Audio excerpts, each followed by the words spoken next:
ഒരു വർഷം പോയ പോക്കെ. ശരി തന്നെയല്ലയാ, ഒരു വർഷമൊക്കെ താണ്ട ഇതിങ്ങനെ പോയി. ഇതൊക്കെ എപ്പോഴാണോ എന്തോ. ഈ 2025 നമ്മൾ രക്ഷപ്പെടണം. അടുത്ത കൊല്ലത്തേക്ക് ഞാൻ കുറെ സാധനം പ്ലാൻ ചെയ്ത് വെച്ചിട്ടുണ്ടല്ലോ. എനിക്കാണെങ്കിൽ നിന്റെ പ്ലാന് ജിമ്മിൽ പോകണം, വയറ് കുറയ്ക്കണം, പിന്നെ ഈ വർഷമെങ്കിലും ഒരു പെണ്ണിനെ സെറ്റ് ചെയ്യണം. ഇതല്ലേ നിന്റെ പ്ലാന്. നിനക്കിതെങ്ങനെ അറിയാം? എടാ ഇത് തന്നെയല്ലടാ നീ എല്ലാ കൊല്ലവും പറയണം. അവിടെ എന്തെങ്കിലും ഒരു മാറ്റം ഉണ്ടാടാ. എന്തെങ്കിലും ഒരു മാറ്റം ഉണ്ടാ.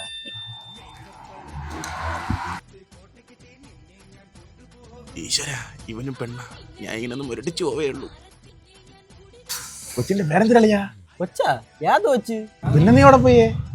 എടാ അത് ഇന്ന് PSC കുറെ നോട്ടിഫിക്കേഷൻ വരും, അത് നോക്കാൻ പോയേ. ഇതൊക്കെ നീ എങ്ങനെ അറിയണം?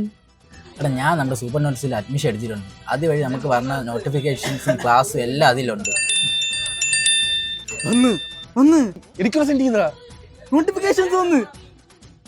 എനിക്ക് അഡ്മിഷൻ ഇല്ലടാ. അല്ലെ അഡ്മിഷൻ വേണമെങ്കിൽ താഴെ നമ്പർ എടുത്തിട്ടുണ്ട്, വിളിച്ചാൽ മതി.